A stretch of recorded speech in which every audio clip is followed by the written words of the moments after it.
দাদা, আপনারা যখন আদাটাকে ভালো করে থেতো করে নেবেন, তাহলে হচ্ছে আপনার ঝিঙের সবজিটাতে মুখে একদম আদাটা আসবে না। তারপরে এটাকে ভালো করে উঠিয়ে নেবেন, উঠিয়ে এই মশলাটার মধ্যে দিয়ে দেবেন। এই মশলার মধ্যে কি কি আছে আমি বলে দিচ্ছি আপনাদেরকে। একটু হলুদ গুঁড়ো, একটু হচ্ছে আপনি দেবেন হচ্ছে জিরে গুঁড়ো, ধনে গুঁড়ো, তারপরে আপনি দেবেন এর মধ্যে একটু সবজি মশলা, যেটা এভারেস্টের হওয়া উচিত। আর একটা আমি জিনিস দিয়েছি, সেটা হচ্ছে চিকেন মশলা, ওটা হচ্ছে সিক্রেট মশলা, তো আপনারাও ইউজ করতে পারেন। তারপরে আমরা কি করছি আপনারা একটু দেখুন। এই যে দেখুন, পেঁয়াজটা হালকা হালকা করে ব্রাউন হচ্ছে, তার মধ্যে আমরা কাঁচা লঙ্কা চেড়ে দিয়ে দিয়েছি। পেঁয়াজটা হালকা হালকা ব্রাউন হোক, আমরা একটু ভাজি এটাকে ভালো মতো। তারপরে দেখুন আমরা এই যে দেখুন পেঁয়াজটা হালকা হালকা ব্রাউন হয়ে আসছে। তারপরে আমরা এই যে মশলাটা যেটা করেছিলাম, মানে আমরা যেটা দিয়েছিলাম, সেটাকে আমরা আস্তে আস্তে করে দিয়ে দেব। দেখুন সে পড়ে গেছে মশলাটার মধ্যে। তারপরে হালকা করে এর মধ্যে এটাকে নাড়তে লাগবে।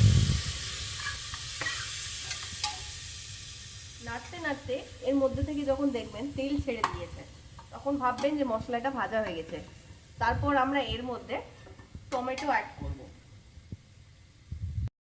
এই যে দেখুন, আপনাদেরকে যখন বলেছিলাম যে মশলা থেকে তেলটা ছেড়ে দেবে, তখন আপনারা হালকাটা একটু ফ্রাই করে ওর মধ্যে দিয়ে দেবেন।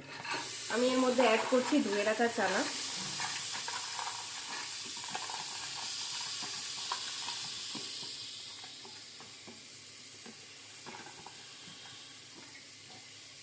এবার এটাকে আমি ভালো করে ভাজবো, যতক্ষণ না মশলাগুলো চানার গায়ের মধ্যে লেগে না যায়।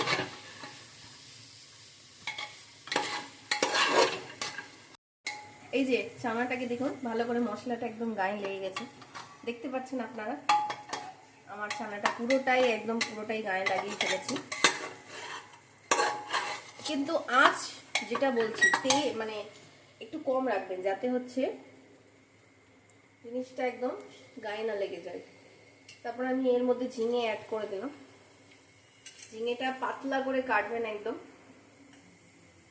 একদম এক সাইজের শক্তি, যাতে পাতলা পাতলা করে হয়, তাহলে ঝিঙেটা কি হবে, সিদ্ধ হবে আর খেতেও বেশ দারুণ লাগবে। আমি এবার ঝিঙেটাকে ভালো করে চানার ডালের সাথে ভালো করে মাখো মাখো করে দিচ্ছি। দেখুন দেখতে কি সুন্দর লাগছে না? এখনই দেখে মনে হচ্ছে খিদে পেয়ে গেছে। এটা ভাতের সাথে খেতে খুব সুন্দর লাগবে।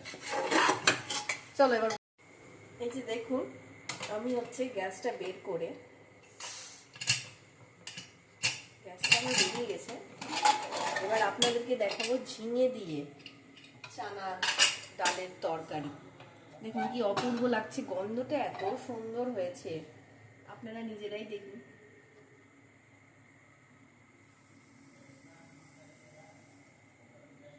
আমরা এটাকে ভালো করে নড়িয়ে চড়িয়ে বাটিতে বের করে নিলাম। বাটিতে বের করে থালাতে রেখে গরম গরম রুটির সাথে খেতে, এই যে গরম গরম রুটির সাথে খেয়ে দেখুন একবার। খেয়ে আপনারা বলবেন যে কেমন হয়েছে আমার এই রেসিপিটা। দয়া করে সাবস্ক্রাইব আর লাইক করে দেবেন।